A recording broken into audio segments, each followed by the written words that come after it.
Hey, what's up you guys? You're watching Team APS, Paul here. In today's video, we're going to talk about some of the best new cards you can get from Flames of Destruction, which comes out next week. I'm really excited to open this set. I think it's going to be a really cool set. I know a lot of people were a bit disappointed that we didn't get the import cards that we wanted to, but this set does still have a fair bit of value, and I do think it's going to change the game pretty significantly. So these are the best cards that you can get. Let's hop right in. So coming in at number 5, we've got Topologic Trisbana, the cover card of the set, and kind of a new staple Link 3 monster. Its effect is pretty interesting. It takes 2 effect monsters. If a monster is special summoned to a zone it points to, you banish that monster and as many spell and trap cards on the field as possible. Then if you do, you inflict 500 damage to your opponent for each of the cards that were banished by this effect. So this is a really interesting effect. Unlike Decode Talker, it's a little bit more reactive, and it's also kind of tough to actually use yourself, because if you summon monsters where it points to, then you're going to lose your monsters. And also your opponent kind of like gets the choice of where they summon their stuff, so like it's going to be tough to trigger its effect. The reason I think it might be useful though is because A, it has higher base attack than Decode Talker, and B, there will be combos that this card can cause. A lot like Topologic Bomber Dragon that got its effect when monsters got summoned to its zones, this card can probably start some crazy combos and loops. I actually haven't looked into those, so I'm interested to see like where players take this card. I think it's one of those things where you should pick it up because even if you don't think you can use it, it might become kind of a toolboxy staple Link monster, maybe a reliable way to out things. We'll see, so worth picking up. Card number 4 is Altergeist Multifaker. So this is a pretty hyped up card for obvious reasons. It really kind of propels Altergeists from your random kind of tier 2 rogue deck to something that could probably be pretty competitive in the metagame. The deck has already been really successful in the OCG, and I think that it will be pretty strong here, assuming that, Pendulum Magicians and True Dracos maybe get moved out of the picture. Anyway though, so whenever a trap gets activated, you get to special summon it from your hand. When it's special summoned, you get to summon another Altergeist monster from your deck in defense position. And you can't special summon any other monsters the turn you activate that effect except for other Altergeist monsters. This is extremely powerful because if you didn't already know, Altergeists are entirely trap based. They're a trap based archetype. All of their traps have pretty interesting little effects that kind of control your opponent, and so anytime you activate one of those traps, you'll be able to summon Multifaker from your hand.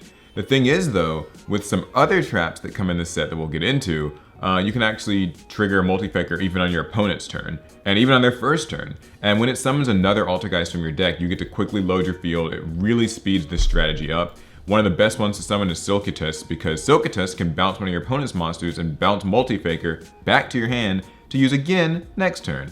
So this card is gonna probably be a pretty highly sought after card. It's not for everybody because if you're not running Altergeist, then it's not very good, but definitely worth picking up if you are. Card number 3, Ghost Bell and Haunted Mansion. So this is the new Ghost Girl card. We get one every spring, and this one's interesting. When a card or effect is activated that includes any of these effects, you get to pitch this card from your hand and negate it. Adding a card from the graveyard to the hand, deck, or extra deck, special summoning a card from the graveyard, or banishing a card from the graveyard. So this is kind of similar to Ash Blossom, except instead of adding cards from deck, it's like adding cards from grave.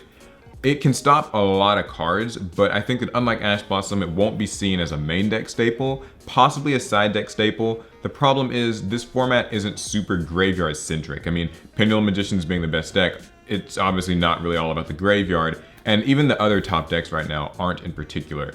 Now, whether or not the game moves in that direction kind of remains to be seen. It kind of seems like it might, so this card could become useful in the future. It's a secret rare Ghost Girl though, so if history has taught us anything, it's worth picking up and just holding on to because there's no telling when this card might explode in price, popularity, and usefulness. So card number 2 is Infinite Impermanence. This is an interesting new trap. You target a face-up monster your opponent controls. It has its effects negated until the end of the turn.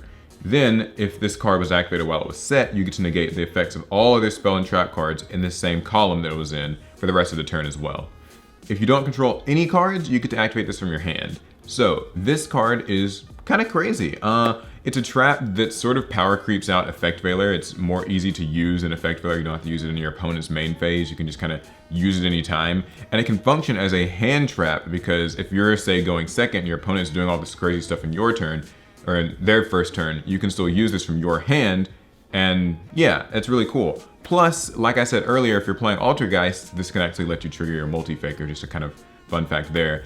but I do think this is going to be a pretty expensive card. Whether or not it becomes a staple remains to be seen. We still aren't in a very trap-heavy format in Yu-Gi-Oh! Right now, but I do feel like that might change, and there still are powerful traps like Evenly Matched and you know, other things like that, Trickstar Reincarnation, that you may want to be able to stop with this card. So definitely worth grabbing. And cards number 1, I couldn't decide, is the Nightmare Monsters. So this is just a set of new Link monsters, and they're very generic and very easy to use. The Nightmare monsters all have different effects, but basically they get summoned by 2+ monsters with different names. The 3 that I'm mainly focusing on are Goblin, Unicorn, and Griffin. Goblin being kind of a new Seraphonite-like monster that allows you to get an extra normal summon. Let's see. Now, Unicorn and Griffin are a little bit different. Unicorn's more interesting though because it lets you shuffle a card in the field back into the deck, so that's a great way to out opponents' cards. And also you get additional draws in your draw phase for all the co-linked Nightmare monsters you have, so you could be getting 2 or even 3 draws extra per turn.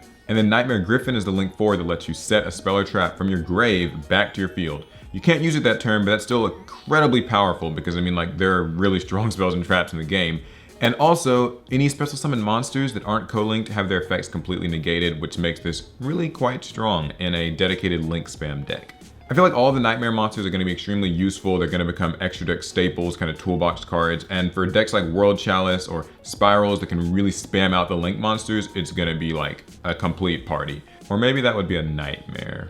So yeah, those are the top 5 cards you should definitely pick up from Flames of Destruction. If you're going to the sneak peek this weekend, keep an eye out for them. If not, then I advise, you know, buying it from TCG Player, getting a box. We're going to be opening a lot of this set too. I'm excited. What cards are you looking forward to the most from Flames of Destruction? Let me know down in the comments, and as always, give a thumbs up if you like the video, subscribe, and hit the notification bell so you're notified of all our new videos. That's gonna be it. I'll see you guys in the next one.